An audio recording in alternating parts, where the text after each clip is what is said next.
Fajar menyingsing di desa Kedaung, tapi sinarnya terasa dingin, seolah tak mampu mengusir kegelapan malam sebelumnya. Wiryo berjalan cepat menyusuri jalanan tanah yang masih basah oleh embun, memeluk kotak kayu hitam yang dibungkus kain lusuh. Bau anyir dari kotak itu terus menempel di hidungnya.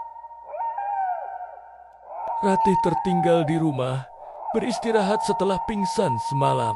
Wajahnya semakin pucat, napasnya kadang berat, seolah ada sesuatu yang mencengkeram jiwanya. Wiryo tiba di rumah Mbah Karto, rumah joglo tua, dengan atap miring dan anyaman bambu kusam. Ketika Wiryo mengetuk pintu, Mbah Karto sudah berdiri menunggunya di serambi, seolah tahu ia akan datang. Nak Wiryo, kau membawa sesuatu yang tak seharusnya disentuh keturunan manusia biasa, kata Mbah Karto. Suaranya berat. Wiryo membuka kain penutupnya, menampakkan kotak kayu berukir wajah perempuan berambut panjang. Bau anyir langsung memenuhi udara, Mbah. Di dalamnya ada janji leluhur Ratih. Bagaimana caranya memutuskan kutukan ini? Mbah Karto menghela napas panjang, menatap kotak itu dengan tatapan penuh duka. Ratih adalah keturunan Nyai Lastri, seorang perempuan sakti pada masa lampau. Demi menyelamatkan desanya dari Pagebluk, Nyai Lastri membuat perjanjian. Ia akan menyerahkan satu keturunannya sebagai penjaga alam gaib setiap beberapa generasi. Wiryo tertegun, tangannya gemetar. Jadi, Ratih, dia adalah keturunan yang harus menjadi tumbal? Benar, jawab Mbah Karto lirih. Dan kotak kayu ini adalah lambang perjanjian. Di dalamnya ada selamatan berupa rambut, paku kuno, dan segumpal tanah kuburan pertama leluhurmu. Itu yang menjadi jembatan antara Ratih dan mereka. Wiryo merasakan dada sesak, seolah beban besar menimpa pundaknya. Apa ada cara untuk memutuskan perjanjian itu, Mbah? Mbah Karto menunduk, memejamkan mata, bibirnya komat kamit membaca doa. Ada, tapi risikonya besar. Kita harus membakar isi kotak ini saat malam keramat. Di puncak bukit, Punden Songo tempat Nyai Lastri pertama kali membuat sumpahnya. Tapi kau harus tahu, mereka yang menuntut jiwa Ratih tidak akan tinggal diam. Wiryo menatap kotak kayu itu, lalu menggenggamnya lebih erat. Aku tak peduli. Mbah, aku akan lakukan apapun demi Ratih. Mbah Karto membuka matanya, menatap Wiryo dengan sorot tajam. Baik, tapi kau harus ingat satu hal. Kalau api padam, sebelum semua isi kotak ini habis terbakar, bukan hanya Ratih yang binasa, tapi juga kau dan siapapun yang berada di dekatmu. Wiryo menelan ludah, dadanya berdegup keras. Kapan malam keramat itu, Mbah? 3 hari lagi, saat malam bulan mati. Sampai saat itu, lindungi Ratih. Jangan pernah biarkan siapapun membuka kotak ini. Dan jangan sampai Ratih sendiri melihat isinya. Wiryo mengangguk, menyimpan kotak itu di balik pakaiannya. Sebelum pulang, Mbah Karto memberinya seutas benang merah dan segenggam bunga kantil kering. Ikatkan benang ini di pergelangan tangan Ratih dan taburkan bunga kantil di sekeliling tempat tidurnya. Ini hanya menahan mereka sementara. Wiryo pamit, berjalan pulang dengan hati penuh kecemasan. Saat sampai di rumah, Ratih duduk di sudut ruang tamu. Wajahnya semakin pucat, matanya sayu, dan tubuhnya seperti kehilangan tenaga. Mas, kau pergi kemana? Suaranya lirih, penuh rasa takut. Wiryo mendekat, memegang tangan Ratih, dan mengikat benang merah di pergelangan tangannya. Aku janji Ratih, 3 hari lagi, semua ini akan selesai. Ratih menatap Wiryo dengan mata berkaca-kaca. Mas, mereka sudah tahu apa yang kau rencanakan. Bisiknya, suaranya berubah parau untuk sesaat. Mereka akan datang, bahkan sebelum malam bulan mati. Di luar rumah, angin tiba-tiba bertiup kencang, dan bau bunga Kamboja kembali menyelinap ke dalam ruangan. Wiryo memeluk Ratih erat, sambil berbisik penuh tekad. Apapun yang terjadi, aku tak akan melepaskanmu. Dan malam pun jatuh, membawa bayangan yang lebih pekat, seolah mengintai mereka dari setiap sudut rumah. Malam turun perlahan di desa Kedaung. Angin bertiup membawa bau lembab tanah dan bunga Kamboja yang menusuk hidung. Wiryo menaburkan bunga kantil kering di sekeliling ranjang Ratih. Sementara Ratih duduk diam dengan kepala tertunduk. Benang merah sudah terikat di pergelangan tangannya. Terlihat kontras di atas kulitnya yang pucat. Mas, mereka semakin marah. Bisik Ratih lirih. Suaranya nyaris tak terdengar. Wiryo mencoba tersenyum. Meski wajahnya sendiri penuh kegelisahan. Aku di sini, Ratih. Takkan kubiarkan mereka menyentuhmu. Ratih menoleh perlahan. Dan sesaat matanya kembali menjadi hitam pekat. Dari bibirnya terdengar bisikan serak. Seperti suara yang keluar dari dada kosong. Mereka sudah datang. Tiba-tiba, lampu teplok di sudut ruangan bergoyang. Apinya bergetar. Sebelum padam, ruangan hanya diterangi cahaya pucat bulan yang masuk melalui celah dinding. Angin berhembus lebih kencang, membuat tirai tipis menari liar. Bau Kamboja semakin kuat, menyesakkan dada. Wiryo memegang erat kotak kayu terkutuk yang ia sembunyikan di balik kain. Keringat dingin membasahi dahinya, meskipun udara begitu dingin. Dari sudut rumah, terdengar suara langkah kaki. Menyeret perlahan, muncul sosok samar.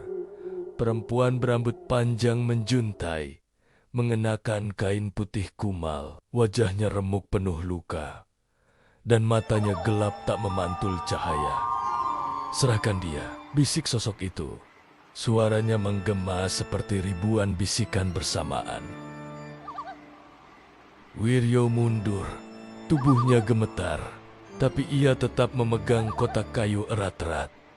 Tidak, aku takkan menyerah. Ratih menjerit, tubuhnya melengkung kesakitan. Benang merah di pergelangan tangannya mulai tampak meradang, seperti dibakar dari dalam. Mas, pergi.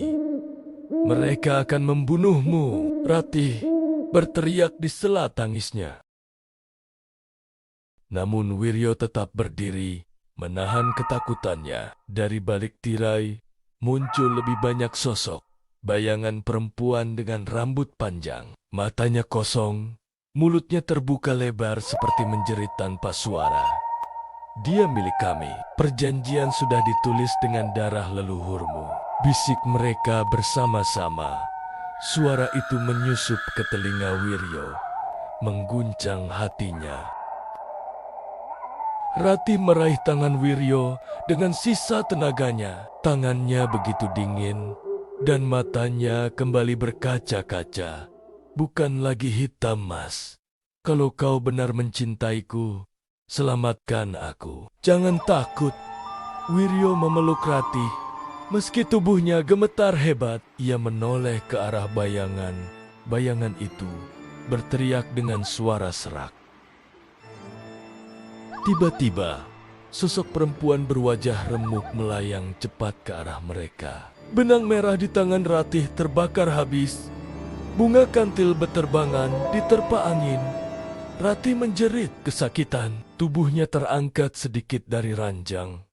Matanya berubah menjadi hitam legam. Suara parau keluar dari tenggorokannya.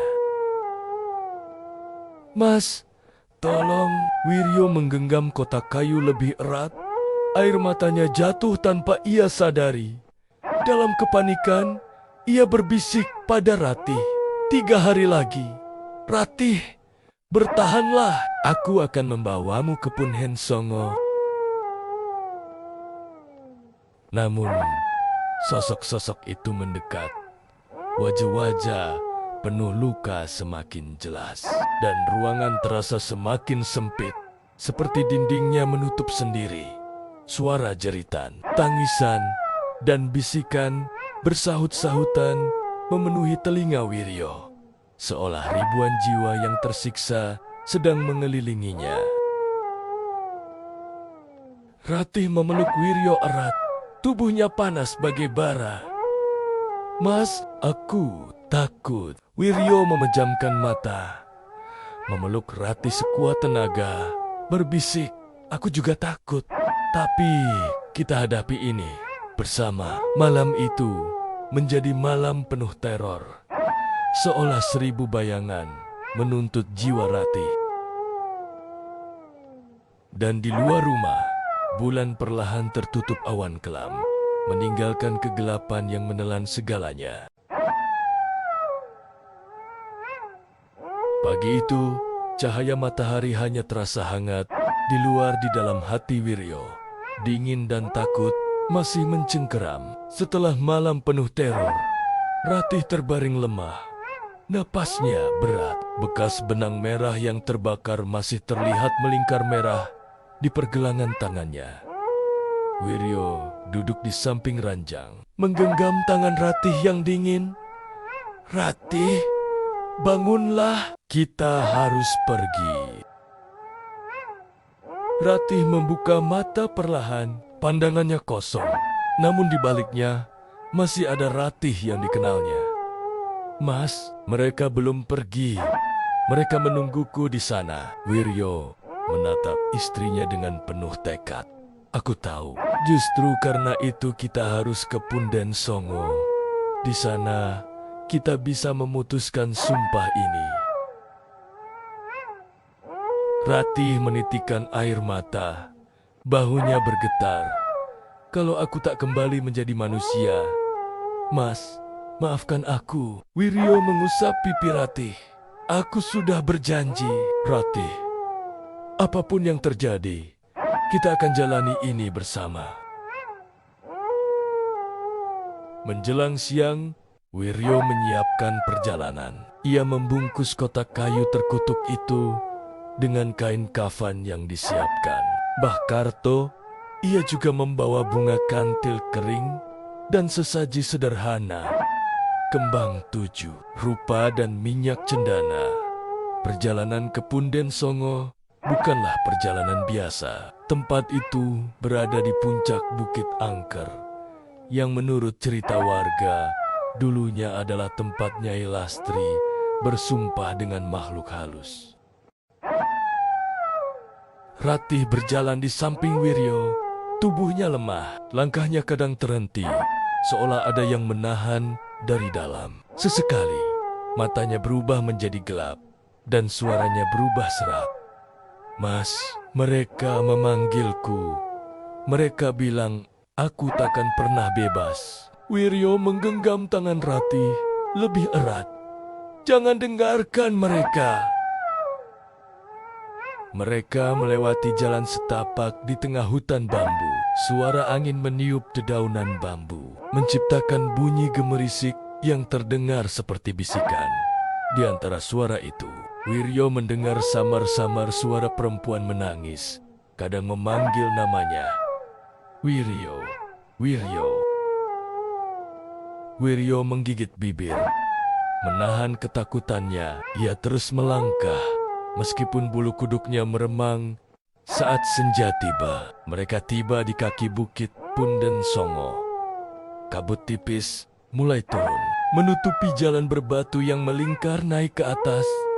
Ratih semakin lemah. Ia jatuh berlutut, tangannya gemetar. Mas, aku tak kuat.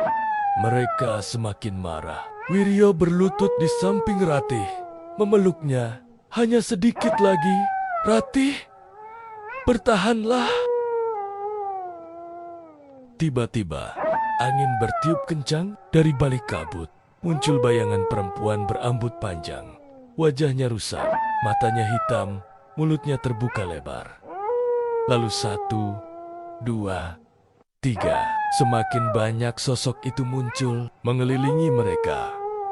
Suara tangisan dan tawa menyeramkan terdengar bersahut-sahutan, memecah kesunyian bukit. Dia milik kami. Tinggalkan dia. Manusia, bisik suara-suara itu serempak. Wiryo berdiri, tubuhnya gemetar, tapi ia berteriak, "Tidak, aku takkan menyerah." Sosok-sosok itu mendekat. Rambut panjang mereka melayang, wajah penuh luka, menatap tajam. Ratih menjerit, tubuhnya terangkat sedikit dari tanah. Matanya kembali hitam pekat, kuku-kukunya memanjang. Suaranya berubah menjadi serak dan bergema. "Mas, tolong." Wiryo menggenggam kotak kayu itu lebih erat, menahan air matanya. "Bertahan, Ratih." Kita hampir sampai. Dari arah puncak bukit, terdengar bunyi gamelan kuno pelan, sayup, seperti datang dari masa lalu. Wiryo menoleh ke atas. Kabut yang menutupi jalan perlahan membuka, memperlihatkan puncak bukit dengan beta-bata tua yang membentuk lingkaran. "Di sana, Ratih, kita harus sampai ke sana." Dengan sisa tenaga, Wiryo mengangkat Ratih di punggungnya. Langkah demi langkah ia mendaki bukit. Meski tubuhnya terasa seberat batu, sosok-sosok itu mengikuti di belakang. Semakin banyak, semakin dekat. Tangan-tangan mereka terjulur, siap meraih Ratih. Angin menampar wajah Wiryo, tanah bergetar, dan bau Kamboja semakin kuat, membuatnya hampir muntah. Namun ia terus melangkah, mendaki menuju puncak, di mana semua jawaban dan bahaya sudah menunggu.